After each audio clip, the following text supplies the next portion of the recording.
If Chris Christie thought that joining Donald Trump's campaign would lead to him finally getting a bit of respect from the man, he apparently doesn't know Donald Trump at all. Let's watch. I can tell you this. When Carrier and Ford and Nabisco leaving Chicago with their big plant, they're moving to Mexico. I'm not eating Oreos anymore. You know that. But neither is Chris. You're not eating Oreos anymore. No more Oreos for either of us, Chris. Don't feel bad for either of us. But I'll tell you what, folks. The raucous laughter there. He is Poor guy. such a dick.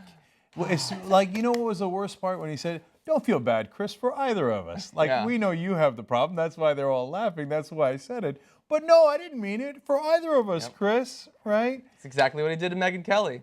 I'm not really bullying you. You're not going to, like, make a big deal out of it, are you? You're the problem, not me. God, it's wonderful to see Chris Christie so thoroughly demeaned. Right? Like, no Democrat could have done this to Chris Christie. So, but he did it to himself. He's like, yes, sir, I will serve you, sir. The Mr. Trump, what do you need, right? Okay, hey, here takes an Oreo cookie and smashes it in your face. Hey, Fatso, you're not going to eat this anymore, right? Ha, ha, ha, ha. And everybody laughs. Ha, ha, ha, ha, ha. That's what you get for joining the bully and licking his boots. Enjoy that. No more Oreos for you, just Donald Trump's boots. Yeah. Now, on the other hand, he is getting paid well for the disrespect that he's getting from Donald Trump. That speech was at a fundraiser to clear his campaign debt. So Donald Trump is going to pay off his campaign debt.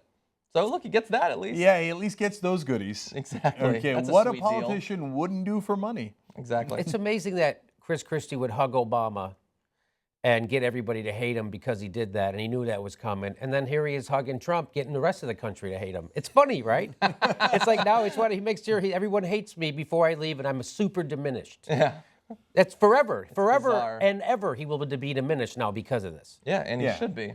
Well, 3 strikes and you're out. I mean, he was really out on the first one, but You mean, when he stood behind Trump in that famous press conference, like, and the famous Johnny yes. impersonation of him, and he looked like such a henchman. Yeah. Like the only thing he was missing was the tracksuit, you know, like a Goomba from Jersey, right? A bit more Jones So there. like, oh yeah, go get him, Donald. Yeah, hey everybody, listen up to Mr. Trump over here. He's talking, right? So then the second was when he was caught on mic. Trump was saying, hey, get on the plane, go home. Yeah. Oh, I forgot about that. Plane's right there. Plane's right Get there. the Come fuck on, outta here. get it. Go. Go home. Your usefulness has now come to an end. Get on the plane, go home, right? And now, hey, no more Oreo cookies for the fatso. Yeah, don't worry, Chris, for both of us.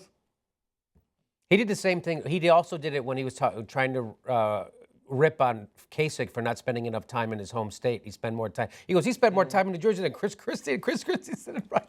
Oh, yeah, that's right. Oh my God, he just keeps He goes, I'm sorry, Chris, I had to do it. I'm sorry, I had to do it. You're a bigger screw up than this guy I'm making fun of right now, but you're on our team now. I mean, that's what he was doing, right in his face. He does it right in his fucking face. But it reminds me of the mob movies. Yes. Right, where the mob boss gets to like rib the underling, and the underling hates it, but he's got to sit there and lick his boots anyway, and kiss his ring and whatever else for it. So what he's saying every time he does something like that, he's just like, hey, Chris, go get your shine box.